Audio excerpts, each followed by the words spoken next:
Good afternoon, everyone. My name is Whitney O'Reilly.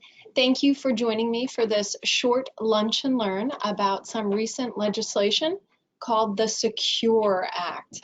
It was passed December 20th, 2019. If you have any questions, please look to the box on your right and you can type into it. If I see it and I think it would be a great question to answer, I will absolutely answer it. If I don't see it, I don't get to it, I will certainly reach out to you afterwards. This is my second video webinar, so if there's anything that I can do better next time or any advice that you'd like to give me, that would be great. Thank you again for joining me. I have been practicing estate and trust work for about a decade now.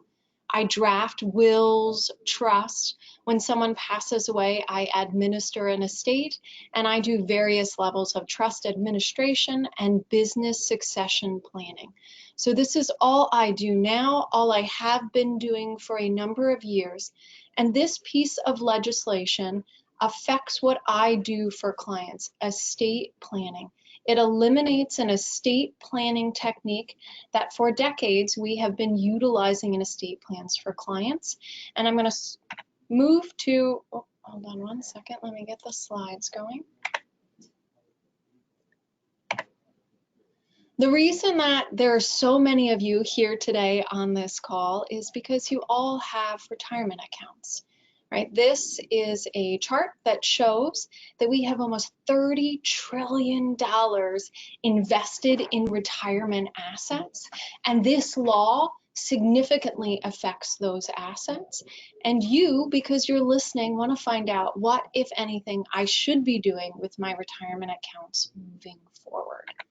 So I'm going to give you a little bit of background because it's important to understand that, one, there's a piece of legislation that just was passed in December that affects your retirement accounts, but it's important to understand where retirement accounts came from so we can sort of understand the trajectory of the legislation and where it's going in the future. So I'm not going to spend too much time on this because I know we only have 30 minutes. Please do listen. I have a couple of questions at the end so you could win a prize, and hopefully you get some good nuggets of information from this. So a long time ago, let's say the 1700s, life expectancy was about 26 years old. So we didn't have this concept of retirement planning like we have now. Fast forward about 100 years, and once we hit the 1800s, life expectancy was living longer and longer, and we were realizing that we had to do something for people who were unable to work anymore, but who are also still alive. So the first private company to offer a pension, which is where the company offers a retirement plan to an employee, was in 1875. So once the private sector took on these pensions, the government did as well. And it was followed up with Roosevelt's New Deal, the Social Security Act, 1935. We all know this very well because we know Social Security, that's something that when we retire we will have. It's not meant to be the only thing we retire on, and the government was aware of this as pensions were failing in the 1960s, 1970s, with companies underfunding these pension plans, with businesses going out of business, employees not really understanding what a pension was and having all the information available to a pension.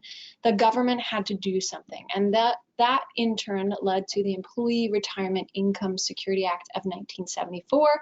Many of us, and there could be many people on this call who own businesses, know ERISA. It's the law that regulates employee benefit plans.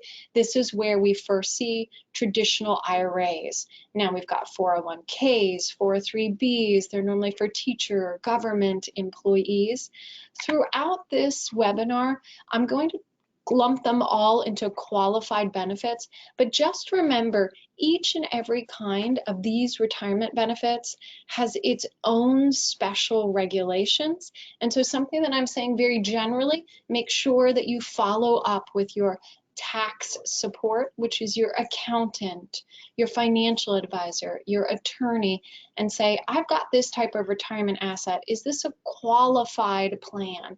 Is this a non-qualified plan? What are the rules to it during my lifetime, and what are the rules to it during my death? So of course we've got this traditional IRA that we just talked about, came into existence in 1974. We've got a couple different kinds of IRAs, the SEP IRA, the SAR-SEP IRA, the Simple IRA. A lot of those are for small business owners that can either fund that themselves or fund that with their employees. And then of course we've got the Roth IRA, which is the newest piece of retirement planning up until this point with the Secure Act. In the last 20 years, this is the biggest piece of legislation affecting retirement accounts. And I think we're going to see when I tell you later what it is that you want to do moving forward. I have a feeling a lot of people are going to have more Roth IRAs and convert their assets into Roth IRAs. So now we know a little bit of background on sort of where retirement planning came from, how the government got involved, and now we're going to talk about the Secure Act, what it changes with the retirement accounts that you have. So it's called the Setting Every Community Up for Retirement Enhancement Act of 2019. We call it the Secure Act. It does a couple really good things for you during your lifetime. You can put more into your retirement account.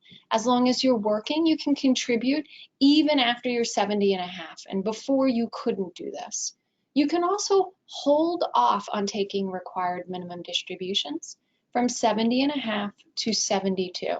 Now this is an important place to stop right here and talk, because not everybody understands how the retirement plan works or is over the age of 70 and a half. But your whole lifetime, you can be putting certain amounts into these retirement accounts. Whether it's an IRA, you can only put so much in per year, versus a 401k, you can put so much in per year versus simple IRA. But once you reach 70 and a half, you have to start taking required minimum distributions. Those required minimum distributions are based on your life expectancy. They have charts in the Internal Revenue Code that tell us exactly how to come up with your required minimum distributions, but you have to start taking money out of them. And if you have a traditional IRA, you get a tax benefit, which means you take pre-tax dollars, put them into this account, and all of it grows tax deferred until you have to start taking money out. So we want to wait as long as possible till we reach this pot of assets, because it grows exponentially. So now we don't have to start taking those required distributions out until 72. But in doing that, it generated more money to be able to stay in these retirement assets and less to come out and be taxed to the government. So there's a downside to this legislation, and part of why I'm talking to you today. First, it also allows small businesses to band group plans together so they can offer retirement benefits to more employees.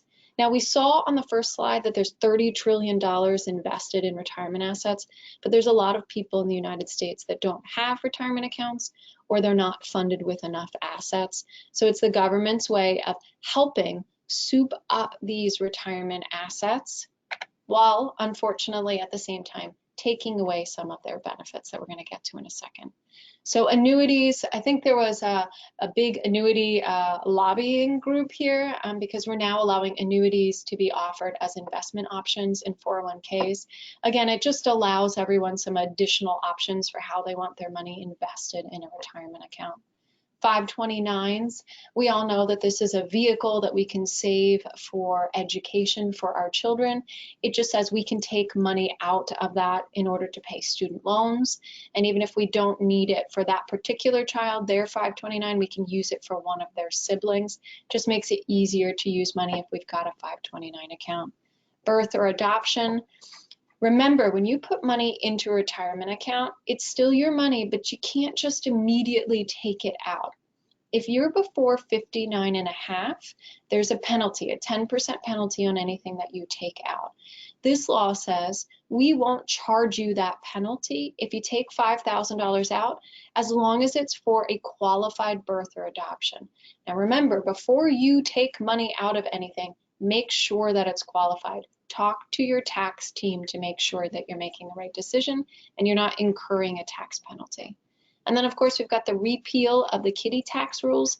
Not everybody knows this, but a child used to be taxed at the parents' tax rates, then they changed it to the trust tax rates, and now they've changed it back to the parents' tax rates. This is really important, really to understand just generally. After you pass away, an estate or trust tax is taxed at a compressed tax rate, which just means that in order to hit the highest marginal tax rate for an estate or trust is about at $13,000. It's many hundreds of thousands of dollars for an individual. So hopefully it's going to lessen the tax burden on children beneficiaries. So now let's talk about the biggest thing that's happened to retirement planning for estate planning purposes before you pass away, which is the stretch IRA. We talked about how you can put pre-tax dollars in and it can grow in there exponentially. And it used to be that we could stretch this IRA for multiple generations. And we used it as an estate planning technique to transfer as much as we could to our loved ones as humanly possible. Now, the government with the Secure Act has removed that benefit and said for just about everybody, when you pass away, they can no longer take out required minimum distributions over their entire lifetime. They can only take it out over a 10-year period. So it has eliminated basically that stretch, changed the way that we as estate planners are now going to tell people what to do with their retirement assets. There are still eligible designated beneficiaries who are still going to get that life expectancy until death or until their status changes. So we're going to look at who they are. So this affects when you pass away, who your beneficiaries are. And so the first is a spouse. A spouse can inherit your IRA. They can also roll it over into their own IRA, and they can take out required minimum distributions based on their life expectancy. So they are the best person to leave a retirement asset to post-Secure Act. If you leave retirement benefits to minor children until they reach the age of majority, which we're not quite sure with this legislation what age that is. We're going to need some regulations to come out, maybe some private letter rulings, but my guess is that it's going to be 26 years old. After your minor child turns 26, they get their life expectancy required minimum distributions before that, but after they turn 26, they have to take out the rest of the retirement account within 10 years. Disabled, chronically ill beneficiary, again, we're not entirely sure who is disabled, who's chronically ill, but they're going to be able to have distributions taken out over their whole lifetime. So for planning purposes, if we have someone who is a minor, if we have someone who's disabled or chronically ill, it's going to change what we say happens to your retirement asset when you pass away, how we want to plan for that. Then we've got a less than 10 years younger beneficiary. Basically, that's a sibling. If you were leaving a retirement account to a sibling who's only a couple of years younger than you, then they still get this over their life expectancy. Now, we've got some uncertainty regarding see-through trusts. So let me tell you a little bit about the planning that I do for clients. So pre the Secure Act, clients would come to me, they would share with me their assets, and we would talk about a comprehensive estate plan that would say what would happen with their assets when they passed away, and specifically what would happen with their retirement asset. And most of the time, we would put that retirement asset into either its own special IRA trust or a special kind of trust under your will called a see-through trust that allowed the trust to be seen through so that we could pass out those required minimum distributions out to the beneficiary, and we get a good tax benefit. At the same time, those assets get creditor protection that they don't necessarily have after you pass away. Now we're not so sure that we need that kind of trust protection because for most of the beneficiaries, that asset is going to have to be paid out within 10 years. So this next slide is showing you all the different options for what happens with your retirement account during your lifetime and at death. So when you turn 72 now, you have to start taking required minimum distributions based on your life expectancy. When you pass away and it transfers to your spouse can use their life expectancy. They can roll it into their own retirement plan, or they can accept it as an inherited IRA, and they'll take out required minimum distributions based on their life expectancy. And then we get to the life expectancy of those eligible designated beneficiaries. So remember, that's a spouse, that's a minor, that's a chronically ill or disabled person, or someone who's within 10 years of your age. They get that they still get that stretch until either they're not disabled anymore, or we're not quite sure, or until they reach a certain age, or until they pass away. And then wherever that retirement asset is left to after that, we're going to have that 10-year rule. The number one thing that I want you to remember from this short webinar is go back and check your beneficiary designations. Find out what they say, and then reach out to your estate team. Reach out to your attorney. Reach out to your accountant. Reach out to your financial advisor and say, these are the beneficiaries that I have in place. Does this still make sense post the Secure Act? We never want to have the estate as the beneficiary of your retirement assets, because all the income tax could be paid upfront at once, and we don't get a stretch of any sort, whether it's 5 years or 10 years or over the life expectancy of a beneficiary or of a surviving spouse. So that's really, really important. The first thing that I want you guys to remember is everybody go back, check your beneficiary designations. If they say a trust, there might be something that we need to do. The trust that we created as estate attorneys before the Secure Act said that required minimum distributions had to go out to the beneficiaries. That's called a conduit trust. We occasionally did accumulation trust where we needed the income to stay back in the trust, or we had a disabled beneficiary.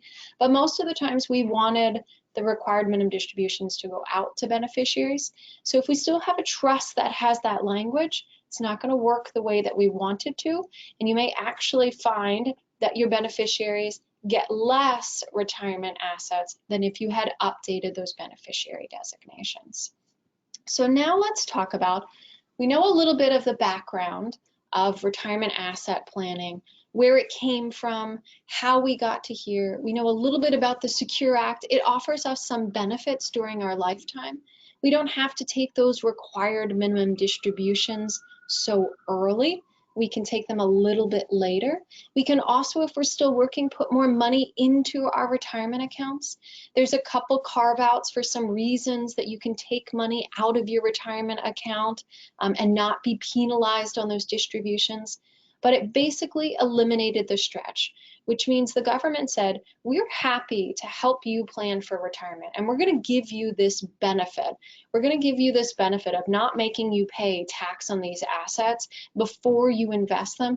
We'll let you wait until you take those benefits, until you take those assets out, but we're not going to do that anymore. We're not going to do that forever. We'll let you do it for your lifetime, but we're not going to let that go on for future generations. So they eliminated the ability for us to give our children or our grandchildren these assets in perpetuity. We eventually have to have it paid out, and we have to pay income tax on those assets. So what do we do? Because that's really what you want to know with this last 10 minutes. Well, now you know a little bit about the Secure Act. Basically, it means go back, talk to your tax team, which is your accountant, your advisor, your attorney, and say, do I have the right things in place? Am I investing money in the best possible way post-Secure Act? Am I leaving the beneficiaries to the correct beneficiaries post the Secure Act? Does my estate plan still do what I want it to do post the Secure Act? And so all of us estate attorneys, this legislation has only been in existence since December 20th, 2019. Their provisions took effect January 1st, 2020. So that is a few short weeks ago. There's a lot of uncertainty right now as what are we doing moving forward.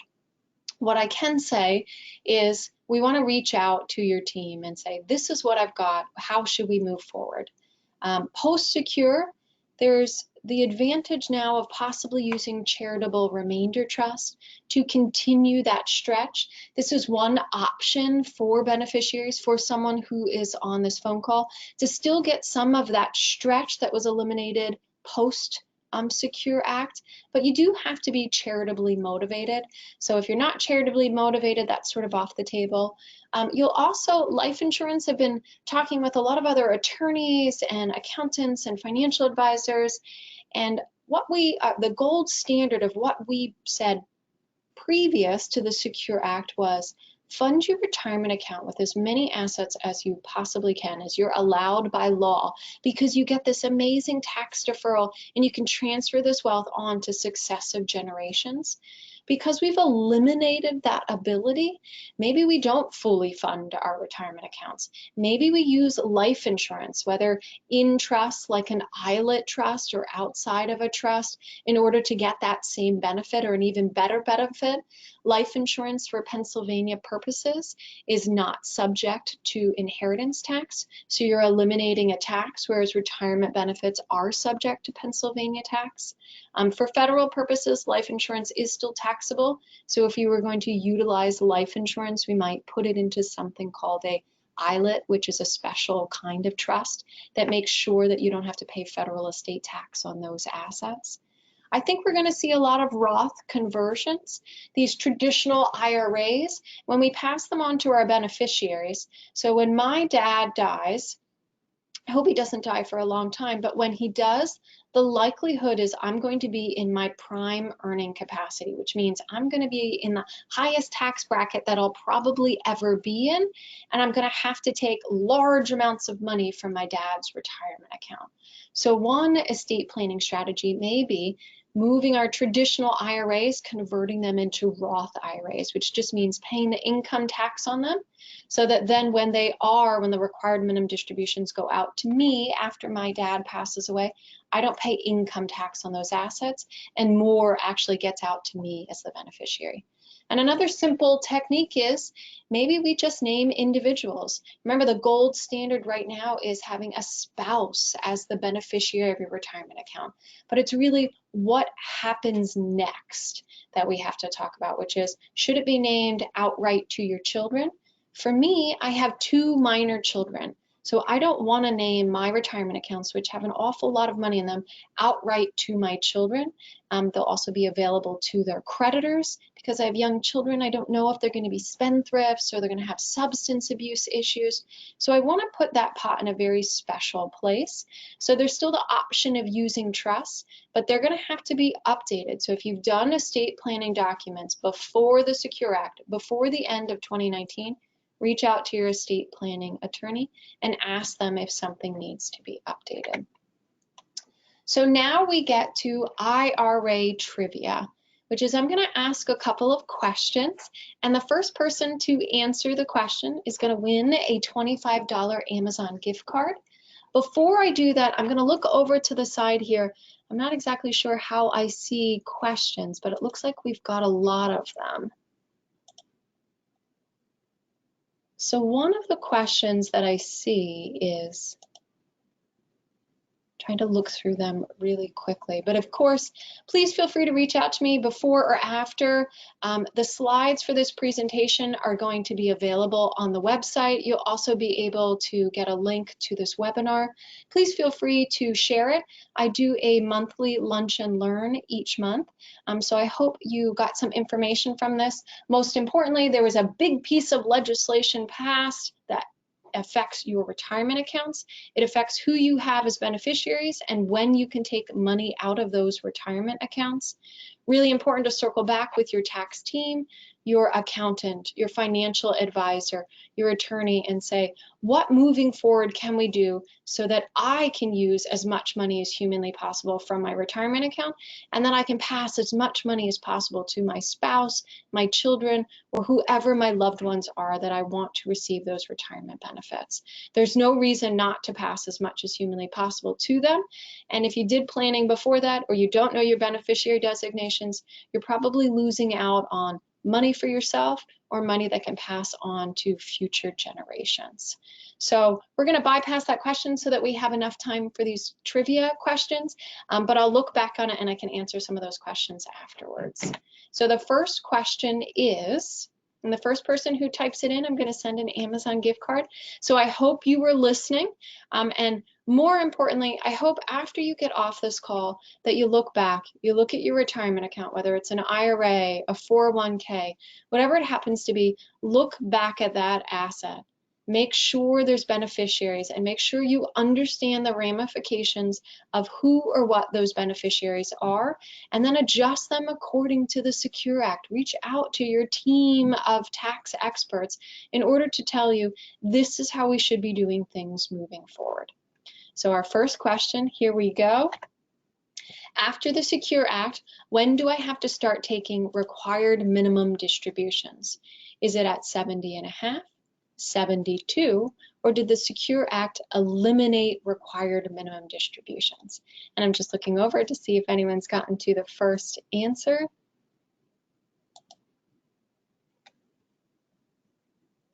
Oh, I think my screen just moved. I think we've got the answer. Great. Well, thank you. I know that maybe somebody's listening if we've typed into here, so I appreciate that.